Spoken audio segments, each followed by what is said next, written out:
Biscuits and Blurays podcast, where we watch Blu-rays and the biscuit is afraid that the deflector shield will be quite operational when your friends arrive. Do you like that one? I really do. As soon as he said it, I was like, that's my intro sorted. I'm your host, James. This is my other host, Jade. Hello. Hello. Star Wars is finished now. Well, it hasn't completely finished. Can you believe they made no more Star Warses after this? That's such a lie, though, and you know it. This is Return of the Jedi. It is indeed. It wasn't originally called Return of the Jedi. What was it named? It was called Star Wars 3. Yes! the third Star Wars movie. No, Revenge of the Jedi. Okay, I'm glad it wasn't Revenge of the Jedi. Why? Because I think it sounds well shit. You like it when they return, but you don't like it when they revenge. Well, it wasn't really Revenge from the Jedi, was it? No, the Empire won, though, on the last one, and this is the Jedi's revenge, I guess. No. But Luke's not really after revenge. Revenge? No, and there's only one Jedi really there, so Excuse it's me? boring. Excuse what? Shut up. Well, you know there's more than one. There is another. That's what Yoda said. Yeah, but not a Jedi. They never Huh? say that Leia's a Jedi. Okay, that's fair. Do you like this movie? It's mid. It's the middest film. It's mid, but I do enjoy it. Okay. Why? Why? No, why? that's it. End of question. Why is life? I don't love this one. I don't think I've ever loved this one. There's something about it, and I can't put my finger on it, but the vibe is off. I know what you mean. Yeah. Unpopular opinion. I don't like this already. Says, I don't mind the beginning bit. I think elements of that are quite good.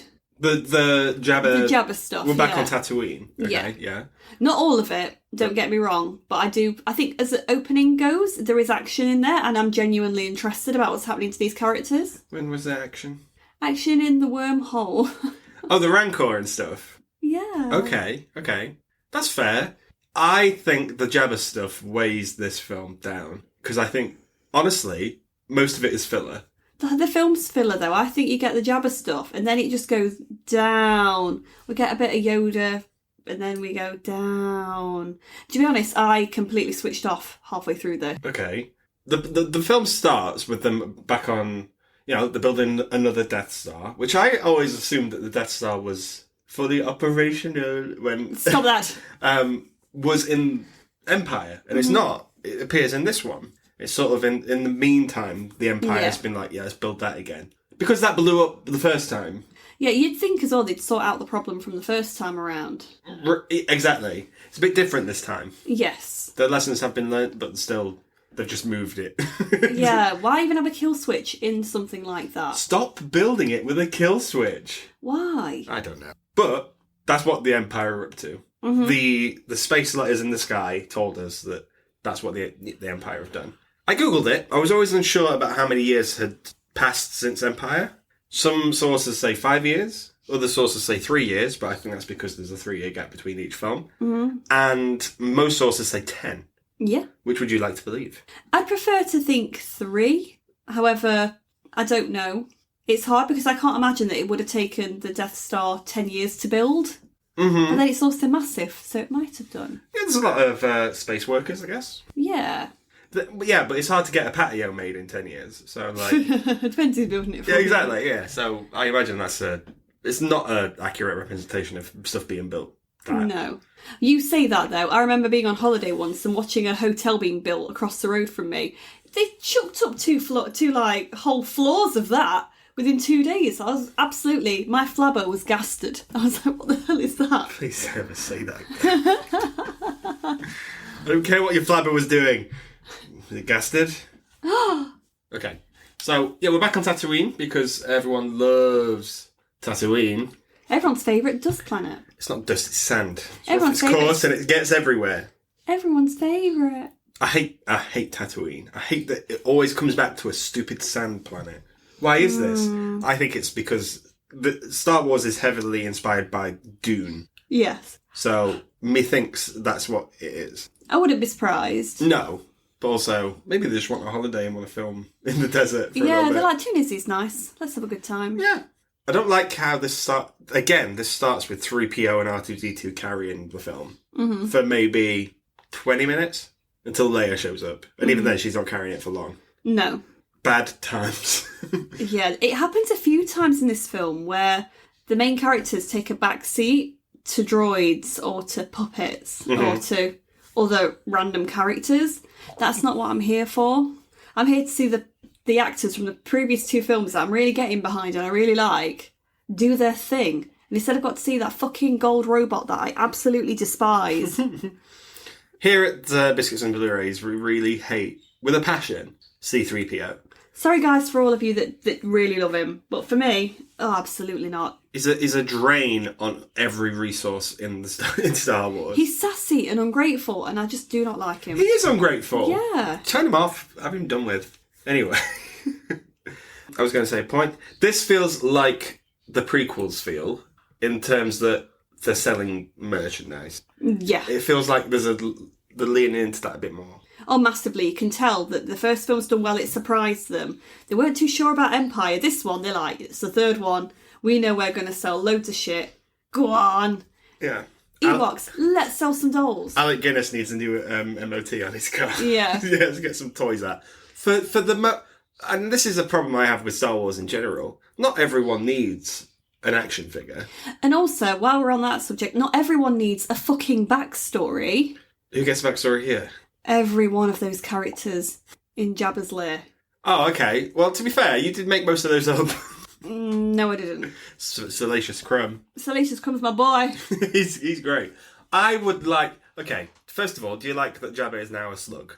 I've only ever known Jabba as a slug. Yeah, I appreciate it. I've never seen the original cut with a man. With a man. and Han walking around a man. Yeah. Okay. It must have been weird back in 1983 to go, hang on, he's let himself go. No, he's not speaking English. He's a kupata. It's ridiculous. I think the image of him kind of lounging with Leia in the sassy bikini is really iconic, though. Mm-hmm. Yeah, it's iconic. I don't love it. No. That's recently, I say recently, the last few years or so, but that became under some controversy. Controversy. That,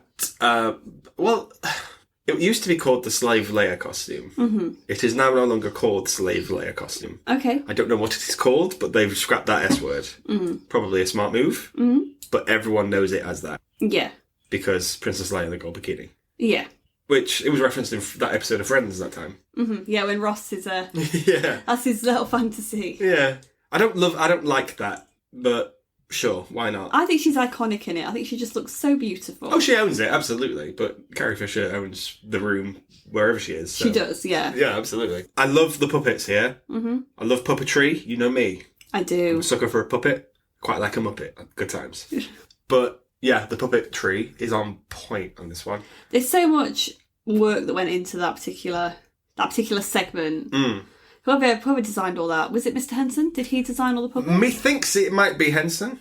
If it's not Henson, it's definitely his creature workshop, because Labyrinth would have been made around this time. Because I said it to you, didn't I? I said Salacious Crumb, you could slap him into Labyrinth. Yeah. And I would not know that he shouldn't be there. Or a Dark Crystal or something. Yeah, I feel like a lot of the characters in that particular scene, and in the Labyrinth films, Dark Crystal, I think you could merge them all and they'd all fit into one world. I think that was when Jim Henson was really getting experimental with what he could do. Especially his creature designs, because it's not a frog with ping pong ball eyes and whatever. It's quite intricate puppetry. But we do get a singing frog in this. It's not, okay. Well, this is a problem. We spoke about this before. This isn't the original cut of Return of the Jedi we watched. We watched whatever they've put out recently. And the problem with that is there's some CGI filling in the gaps. For no reason. There's some changes that of all the changes that there are, the ones I noticed the most are from Return of the Jedi, and I quite like them. Oh, so you like the frog then, yeah? No, I think that's silly. I just cut that scene. What was it put there for? We're talking about the song and dance number. Yeah. I just don't know. I think maybe George Lucas went, okay, well, I'm not happy with that scene. Let's chuck some singy CGI stuff in there. No, it's silly because it looks really out of place as well. This space band, I don't know who they are. I don't know what they're called. It's not even jizz whalers at this point. Oh, the jizz whalers. But it's jazz orientated. They sound like the space B-52s. Mm-hmm. I imagine this is Star Wars' Love Shack. Possibly. Because she's got a bit and then he's got a bit. It's very weird. Okay, I'm going to say Star Wars' Love Shack. Yes. So Love Shack is canon to Star Wars. The Rancor. Yes. Oh, okay, so Luke's back on Tatooine. It's weird to me that they send 3PO and that doesn't work. So they send Leia and that doesn't work. And then Luke finally goes, okay, I'm going to go. And even that doesn't go completely to plan. Mm-hmm. These people are winging it. Something fierce. Yeah, but they believe in the Force. Great. Well, what's this line in the in Rogue One? I'm one with the Force and the Force is with me? Exactly. Okay. Because they can just wing it because the Force has got their back. Okay, so... That's my theory, anyway. I mean, that's a terrible theory, but let me tell you why, because loads of kids died in Revenge of the Sith. Did the Force not have their back? Yeah, but these were made before the prequels, and as we know already, they didn't really think about that in some of the prequels, did they? I think... Well, George Lucas isn't doing this one. He's not directing this one. Again, he's doing the story. Whatever, fine. I think he's sort of... Because they did know that they were going to go back to the prequels. Because Mark Hamill said in interviews for this, they said, in a few years we're going to go back. In a few years, he actually meant like 15 years. but yeah, I think the plan was always to go back to see what the Clone Wars were actually like and see the story of Anakin. Why did it take so long to go back? George Lucas needed the CGI to catch up. Can you imagine what that prequel trilogy would have been like if it was filmed like this? Well, I don't think it's that far away from what we get with The Phantom Menace. The one I think you can really tell is the next one. Attack of the Clones. That's where the CGI is, I feel like it's really heavily involved, but it feels clunky and it hasn't aged well at all. And we mentioned that in the podcast. It's really out of place. It's quite glaring, isn't it? Yeah. Yeah. I don't like that film in general, but I think... The effects make it worse. The problem with the effects there, they are good for the time, but the thing is, at that point in time, film technology was changing so rapidly, because we weren't a few years off Davy Jones and stuff. Mm-hmm. So there's that, and then there's the Attack of the Clones. I think Revenge of the Sith gets it right. Mm-hmm. But I can't imagine what the prequel trilogy would have been like if it came out in 1990. I could imagine Phantom Menace being done back then. Mm-hmm. I feel like, other than the pod race, I think they probably would have done a very similar kind of job, because I feel like, again, you could do it with the map paintings, etc. Yeah. I think it's... What do you call it? Rogue One? No. The third one. Revenge of the Sith. Revenge of the Sith that they just struggled with the most. Mm-hmm. Because the CGI in that film is done really well. But the thing is, you wouldn't have had Ewan McGregor, you wouldn't have had Hayden Christensen. I know, but I feel like it's like we had to wait that long, but... We had to wait that long for some good stuff. Yeah. Well, at least we got some good stuff. Yeah, absolutely. It takes a while. I don't hate this film. Mm-hmm. I just think it's mid for Star Wars. Yeah, we know that they've done better. Exactly, like literally a film ago. That is a 5-star movie. That's a perfect movie, I would argue. And as well, you've got these actors as well that can really act, and I don't feel like you're really doing much for them either. Most of the dialogue I found wasn't said by the actors. It was said by the puppets and the creatures. So I think if you did a pie chart of the dialogue, most of it would be the puppets, like the Wookiees, not the Wookiees, Chewie, like Chewie, the Ewoks, and Jabba's stuff, and then occasionally them going, "Oh, okay, fine." That's all. That's what I have to say about that. It just feels filler. Yeah, absolutely, and I feel like they're the strongest when they're together. And they don't spend a lot of time together in this film either. They get together and then they go again. And then they get together and they go again. The best scenes are when they're together for me. Stop splitting them up. Because they're so great. Yeah, maybe that's the thing. Maybe because the scenes together are so good and so strong. It's mostly the first film, really, that we do want to see them together. But I don't know why people give the sequel trilogy, the newer stuff. Yeah. They separate them as just as much, but people are like, stop separating these characters, let them interact. Mm-hmm. Maybe they've never spent that much time together. Have you thought about that? But they need to, because you've got actors that can clearly do a good job. However, the mood has changed. Mm-hmm. And I'm talking about Harrison Ford. Yes. He wanted Harrison Ford. He wanted Han Solo to die in this one, famously. Yeah. He said in interviews they should have just killed him off. Do you think that would have been a good idea? No. Okay, because... I don't think it was really his time to die, though, innit? Okay. Especially after how they ended the second one. In Empire, the way they've ended it with him being Sort of dead anyway. Yeah, I think his character had to come back. If they'd have killed him after that, it would have felt like such a poor payoff for that character. It's like, oh, we've got us all excited, he's back to life. Oh, no, you've killed him. Oh, he's actually dead again. Okay, cool. Yeah, I think that would have sucked for people. I think it was always going to end with all the characters alive. The only one that might have ended up getting killed could possibly have been Luke. Mm-hmm. But they needed to sell toys. Yeah. And action figures. You can't do it if you're offing your characters. It doesn't feel like the same Han Solo. I agree. Everyone else seems okay. It seems like there's an arc for them. I think Princess Leia's a bit more... she's quite mild in this. She's not quite as sassy as she usually is. She's not sassy, but she's more calm and collected, but she gets the job done. Yeah, she's very in love, isn't she, in this one? She's more romantic as well in how she's been designed with her hair down. Yeah. Luke... All very cute. Luke is more mature in this one, which is about time. That's fine. Luke is also sporting an all-black get-up. He's got that Gucci cape. He's got his Louis Vuitton boots. Well, do you know what that looks like? He's serving the galaxy. Do you know what it looks like? What? His father. I know, but he's slaying. He's doing all right, isn't he? Yeah, that's good. But Han Solo, he feels like he's just not had any arc at all. I mean, he's been frozen in carbonite. That's fine, whatever. But Harrison Ford's giving it the goofy looks every now and then. He's got the majority of the wisecracks because everyone else has grown up a little bit and matured, and he hasn't. Maybe it's because he's been frozen in carbonite that he's still this mature, this maturity age. But I don't vibe with it. I think as well it's because he's not doing the kind of roguish actions that he was doing in the first and second movie. He's quite mild in this. Because he's in love. He's taking quite a back seat. He's not the one in the Falcon. Yeah.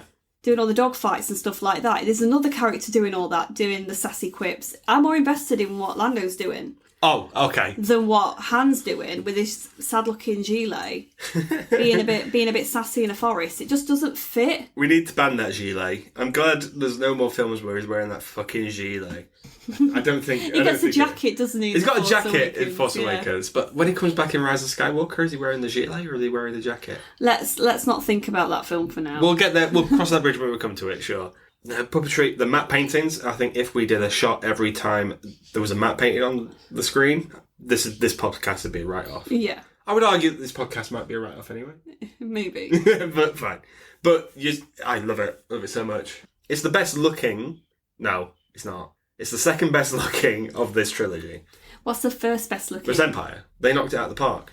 It's because you think it's a perfect movie. Empire's a perfect movie. What the hell? Vader in this. We always do a Vader watch. Vader watch!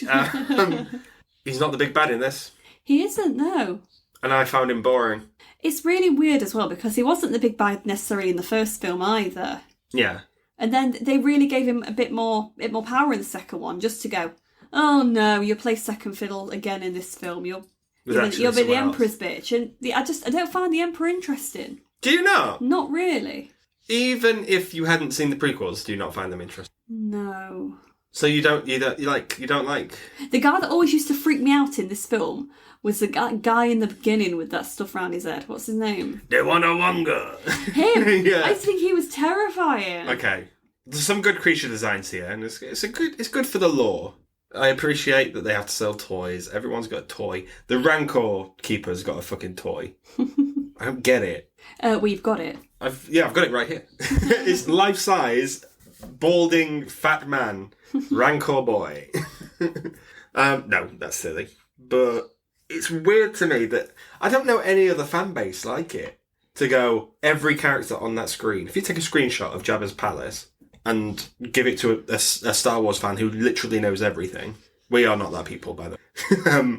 They would go, oh, that's Bob. That's Salacious Crumb, that's Jabba. This is the Rancor Keeper. His name's Steve. I find it a little bit fascinating, but it's just very weird. But it's weird for me because it's not my... I mean, I like Star Wars. Yeah. But I wouldn't say I'm quite intricate with who's who and each backstory. You are a casual Star Wars fan. I am indeed. I can just watch the film, enjoy it for what it is, and then I go to bed. Okay, yeah, that's fair. Well, you talk about it on the podcast and then go to bed. And then I go to bed. Yeah! If there are any Star Wars fans listening who are just like, we've got so much stuff wrong, fine. I'm sorry. Write us a letter. Our address is, we're really not that bothered. It's only Return of the Jedi. But also, I feel like these films, we all need to remember as well, when it comes to fandoms, they were made for people to enjoy and to have their own opinions about, and to just, I don't know, it's a movie at the end of the day. We need to just be accepting of everybody. I agree, yet I also disagree. Why? These aren't films for adults. These are kids' movies. Exactly. These are space fairy tales. We said this. Yeah, so let's not take it so seriously. And I think some people have. The problem is that when you like something as a kid, it's hard to get out of that. Mm-hmm. I've been there. I've been there with Star Wars. Luckily, I've got to the point where I'm sort of, there's too much of it now. And I'm like, but people, this is their everything. Yeah. And like, good for them, but you don't need to be annoyed about every creative choice that people do. You should be happy to be in this universe. Yeah. If you are a fan of Star Wars, you have to like the bad stuff as well. Mm-hmm. You just do. I mean, Rise of Skywalker, I don't like it. And I don't think that film should exist. But I bet you can take good things from it, though. Absolutely I can. And when we talk about that, I'll have a few good things to say, and then I'll go off on a tangent. But Star Wars in general is a welcoming fan base. Like, Star Wars Celebration, it's a marvellous feeling, just being surrounded by all these Star Wars fans. But most of them aren't talking about the films they hate. They're talking about the films they like and conversing with people. And it's weird that some people haven't grown out of that. Yeah, and I think that for however much we talk about how toxic it's been in the past with the Phantom Menace, yeah, with how some of those actors were treated. Oh, yeah. It's completely condemned now. All of a sudden, people are actually looking back and thinking, oh, the things we said, the things we did were wrong. They've gone and done exactly the same things with the Acolyte. I mean, time heals all wounds. I think in a few years' time, I don't think we're there yet, but in a few years' time, we'll go, okay, maybe the sequel trilogy isn't that bad. Because at the time, I remember everyone hating the prequels. Yeah. Big Star Wars fans hated the prequels. Oh, God, yeah, I remember that. I liked it because I was a kid. Mm-hmm. And then there are kids nowadays who watch The Acolyte and Rise of Skywalker and stuff like this, and Andor and Solo. And they're like, yeah, this is Star Wars for me. But because we've grown up, we've gone, oh, that's not how I remember it. Yeah. You can let go. If you let go enough, you can find some enjoyment. Yeah. Anyway. No, I think it is important, though, that we kind of do touch on these things, because yeah, I think that people need to remember that some of the actors and other people that are in this, you might not like something, you might not enjoy necessarily what something turns into or how a particular character progresses. That doesn't mean you can be mean or abusive or horrible. Just be nice, guys. Just be nice, guys. just take something for what it is and just enjoy it. Okay, let's get back to the film. Be kind, because we do like Star Wars. Yeah, and absolutely. it deserves to be celebrated in all its forms. And then Rise of Skywalker comes after. Shut up! It deserves it. It deserves it. Yoda in this, you don't like Yoda, famously. Yeah, he's not my favourite character. He's big old green boy. But I did appreciate the fact that he does come across as like a really old man. If we are to believe that time has passed, and time has passed, 3 years, 5 years, whatever, Yoda has aged significantly. Not in his puppet or whatever, although maybe that's the same puppet they used. They might have used a different one. But Frank Oz is the master at what he does. Mm-hmm. Because, and we said it while we were watching it, we're like, Frank Oz is really selling us on this moment. Yeah. Where Yoda's like, Rich, I must. It takes forever to die. He really does. It's one of these things though where he's just trying to die, but Luke keeps fucking talking. Do you know when you're trying to get to sleep? Yeah. And I keep talking. That's the equivalent. Yeah. It's the equivalent. You're like, oh, for fuck's sake. Luke is the equivalent of that. You owe me $20,000 in legal fees. Yeah. Yeah. I think that really sells that moment with Yoda, and then we get Alec Guinness back. How they got Alec Guinness back, I don't know, but it's good to see him again. No, he's always a blessing, no matter where he appears. So Vader has already won. And they're talking about Leia and stuff. With the secret that Luke and Leia are sisters. Are sisters? Yeah, Luke's a very sassy sister. Are related. Well, it's not a shock to you, right? Well, it wouldn't be because you've seen the prequel. No. But can you imagine them going, oh, actually, yeah, sister. Who could that possibly be? Oh, it has to be the only woman in the galaxy. It must only be Princess I don't Leia. know. It could be that lady that's dancing at Jabba's palace. Was dancing at Jabba's palace. Oh dear, that green one. Oh, that's sad for her. Oh, but I knew it already. Yeah. Because again, Prequels. because prequels, and also all these films have come out way before I was born. Mm-hmm. So everyone was talking about it at the time. It's had a massive legacy. It's been parodied in countless shows and stuff like that. So I probably knew it before I actually saw it. Yeah, that's fair. Do you like it? I guess. I mean, they didn't need to be related in order to make it work. I mean, it doesn't make her character any different, really, other than knowing what Luke is feeling. Yeah. But it's hinted that she's force sensitive as well. And if it goes tits up with Luke, and there's a chance it could, Leia is the backup. Unless she goes bad, because surely if he's at risk of going to the dark side, she would be too. They've done this in some books before Disney bought them, and they are officially like non-canon. But some books are called like From a Certain Point of View, I think it's called, or A Centre of Mind's Eye, where Luke does go bad and Leia takes up the mantle, or vice versa. I forget. But they've delved into it before, and it's just a shame that it's kind of paint by numbers in this one. Yeah. I don't think those two... I think they're good actors, Hamill and Fisher, but I don't think they sell that moment. I don't think they do either. Because I think the dialogue's starting to get a bit stilted and wooden, particularly when everyone's got exposition to say. Yeah, and I think as well, people didn't want necessarily a love triangle so much. I think they just wanted it to be really clear cut. Like, Leia's going to choose Hans. Hans? Mr. Hans. Yeah. Hans of the Southern Isle. Yeah. She's going to pick him because she can't pick Luke because they're related. Yeah. So that's how it all fits together nicely. But Han doesn't know this. No, and also he didn't know that when she was snogging him in the second film. Awkward. It's weird to me, the line where she says, "Oh, I know. Somehow I've always known. You kissed him. If you've always known..." You kissed him on the mouth. America. Fine, whatever, I guess. It's fine. Was it needed? No. I think it might have felt to the writers that it was just neat. I don't know. Yeah. Like neat and tidy. Yeah, sure, why not? We have to go... the big attack, we're going on back on the Death Star. It's a bit different this time, because there's 2 battles going off at once. Well, 3, technically. Where there's a space battle, there's a ground battle, and then there is... Excuse me. And then there is Luke and Darth, their battle for them. It's been said that the first Star Wars has 1 space battle. Empire Strikes Back has a big old... two battles. And then this one has 3 battles. The next film, which was Phantom Menace, had 4 battles, and it escalates from there. Okay. Just all the battles. Exciting. Yeah. To be honest, I think the reason Empire works is because they keep it clean with the 2, and they're really well choreographed. They're well shot. I think this one is the one with Luke and Vader is really messy. I agree. The problem is, I don't think there was ever not a choreographer as such. I imagine it was choreographed. However, I don't think it's not the prequel lightsaber fights that we're used to, where it's flips, it's like swinging it around your arms and stuff like this. It's literally, and Mark Hamill, as good as he is, he's flailing, and he's flailing wildly. I mean, this is a guy who's supposed to be more well trained than the second movie. Yeah. But I felt like he fought better in the second film.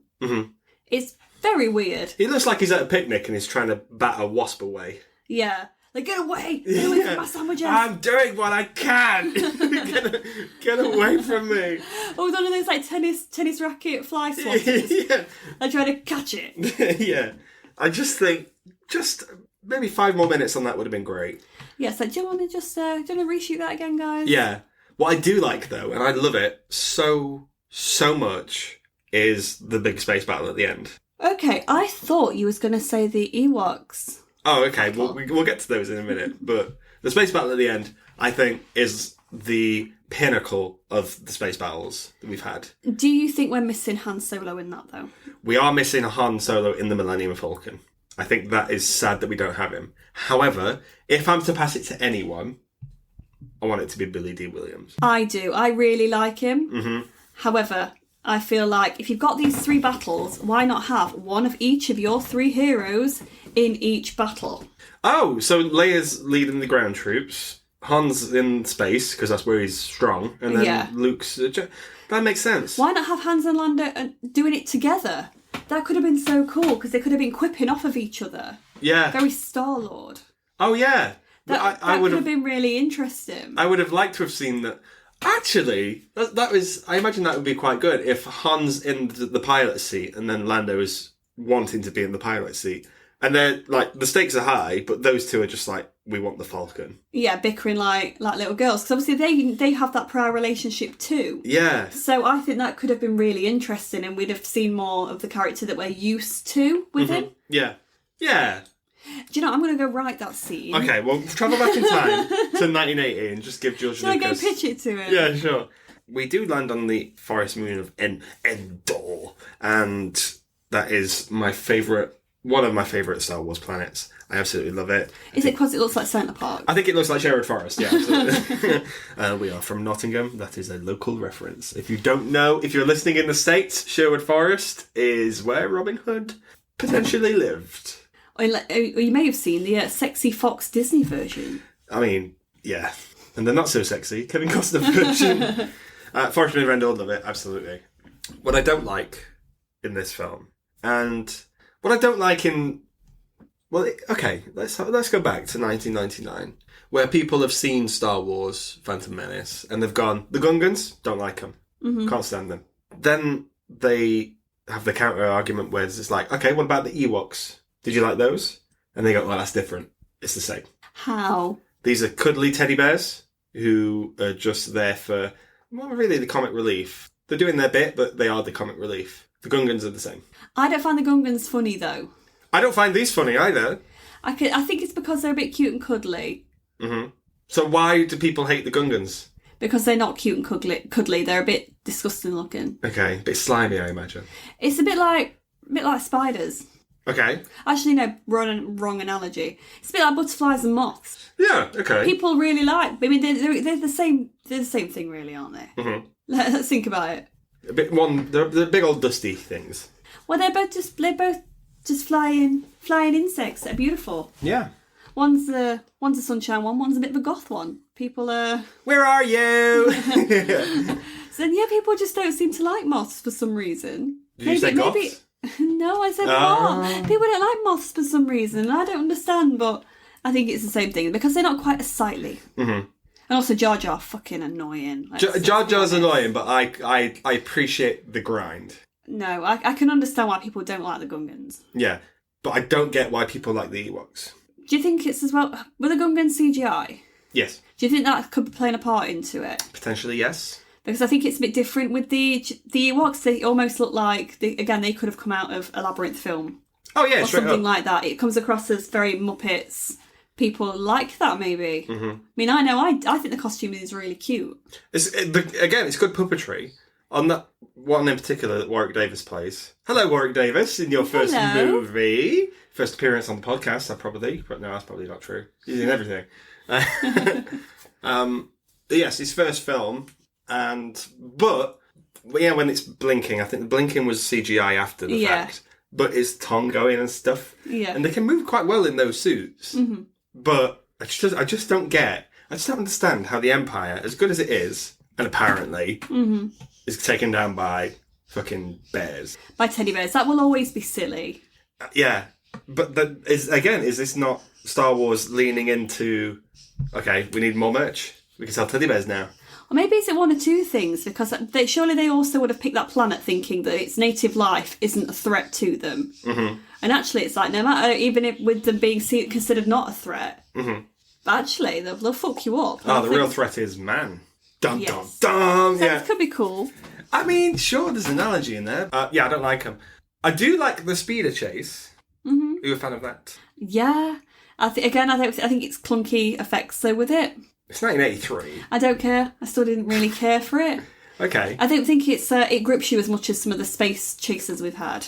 I think the problem is the only bit of action we've had in this film so far is on Jabba's barge. The Rancor, sure, whatever. But then there's a gap where nothing happens for a long time. Mm-hmm. And then it's like, okay, we need a chase. We need something to happen. It's really fast. The fastest chase you've ever seen on speeders, and everyone's going zoom. fun, isn't it? Exciting. And I see through it. I see through the fact that they've gone, this is to catch you up. They look like they're off-roading at Centre Parks. They were. That's exactly what they were doing. Centre Parks. You know what Centre Parks is. Yeah, I quite like it though, but I don't love it. It reminds me, I think you might know what I'm talking about. Centre Parks? I don't... There was an arcade game back in the day. Back in there? With a joystick, like a really big arcade unit for Star Wars. And there was a big screen on it, and you could choose which trilogy you wanted to fight your way through. I have no idea what this is, by the way. If you know what I'm talking about, please get in touch, because I've not dreamt this, or have I? You might have done. It's a joystick, and then you can do the speed of chase, or you can fight Vader, or you can do the things. It just reminds me of this one. Oh, I'm glad it reminded you of something that no one else remembers. It's a thing that happened. In my life. In my life, I remembered that arcade game. I don't like the battle with the Ewoks at all. With Palpatine, though, he's tempting Luke to the dark. You'd be a powerful ally. I quite like all that, though. I'm glad you do. It brought me back around that point. I was watching again. Mm-hmm. But again, I feel like it was over very quickly. What I do like, and what I do think is interesting, is that, and I didn't notice this before, maybe I did, but I forgot, is Luke's looking out the window, watching all this happen, and the Empire essentially winning again. This is sad times for him and his friends. And Emperor's like, okay, if you give in to the dark side, all you got to do is strike me down. That's the end of your problems, but you will turn to the dark side. It's the ultimate sacrifice, you could argue. Mm-hmm. When Luke does give in to this, and he does, he gets his lightsaber and he goes to attack Palpatine, but Vader gets in the way. Yeah. I think that's very interesting character development for Darth Vader. It is, yeah, because it's all of a sudden he seems to remember his son, oh, actually, he's here and I shouldn't be allowing this. I always thought it was that Darth Vader was protecting the Emperor. I don't think he was when Luke went for him. He's protecting Luke. Yeah. Because he doesn't want the same thing to happen. Because I think what Luke has said to Vader earlier in the film has got under his skin a little bit. Maybe, and also, but could it also be seen that he doesn't want Luke to try and take his place either? You could argue that, but I think Darth Vader's a bit more of actually, I feel good again. He's starting to do a bit of an arc, especially how they end the film. I think it'd be more of what you've said. Yeah. Trying to protect Luke. I just think that's interesting. Yeah, it makes more sense, like I said, with the way that it ends. Yeah. Darth Vader picks him up with the lightning. You have got Mr. Skywalker. With his lightning fingers. You will die. Yeah. Mr. Skywalker. And he goes... And Darth Vader then makes the decision to throw him into the pit, which is a good time for everyone. But he doesn't half make a meal out of it when he explodes at the bottom. He's not powerful, be he? Palpatine would not be alive after that. He's exploded somehow. Mm-hmm. Well, and then the Death Star explodes. Yeah, well, somehow Palpatine has returned. Somehow they needed him to make more money. This is in a world, and we established this, where cloning is a thing. Yes. I will be interested to know if my feelings for Rise of Skywalker change. Plot twist, they're not going to, but I'm just keen if I'm going to be like, okay, I see the arc they were going for. So he's dead. Yeah.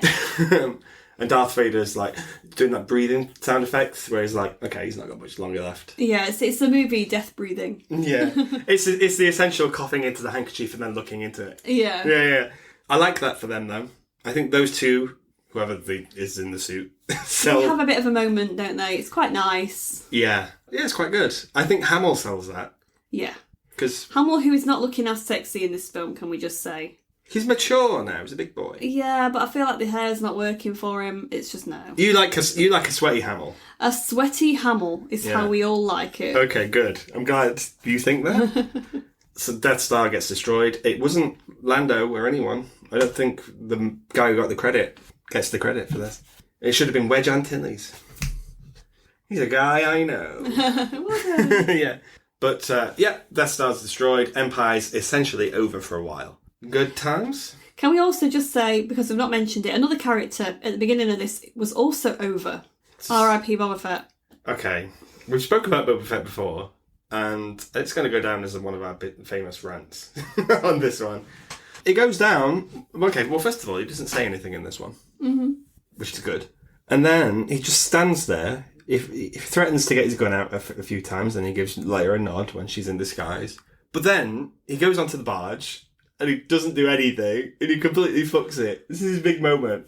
I imagine him like, right, come on, Boba, let's get your shit together. This is your time. Everyone's watching.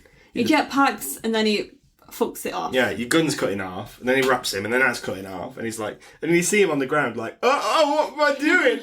Right? And then he's like, okay, Luke, I've got him now. He's in my sights. I've got a clear shot. Here I go. Han Solo's behind him. Yeah. Just whacks him with a stick. With his jetpack. He has a rocket on that jetpack. He didn't need to go over there at all. He could have just fired that rocket, boom, film's over. Empire's won. Fucking good time for everyone. Yeah. But he didn't do any of that because he's a fucking moron. I hate the guy. And I'm glad he's dead. In my world, he's still dead. I don't watch those TV shows. But he looks cool, I guess. Yeah, he's not our favourite character. He's not my least favourite either, which is a problem. No. 3POs. But we do think that he still looks really cool. He looks cool. He's got a really cool costume. He looks cool, but in terms of like attack ability, he's got 0. They don't give him much. That's the thing. They could really have made him a good villain in some of this, but they decided not to. Yeah. Which is a bit of a shame, really. It would have been interesting if when the whole Jabba stuff happened, that Boba Fett was not killed, but like put to one side, and then he came back on Endor or something, and there's a space battle between him and Han, and that would have been a payoff. Because he was still hired by Vader in the second one anyway, so if he was still trying to do Vader's dirty work, still could have been really interesting. Yeah, but unlucky. They didn't do anything with it, which is a shame. He is being digested slowly over 1,000 years. Only to come back for his own show. Which is stupid. Sorry.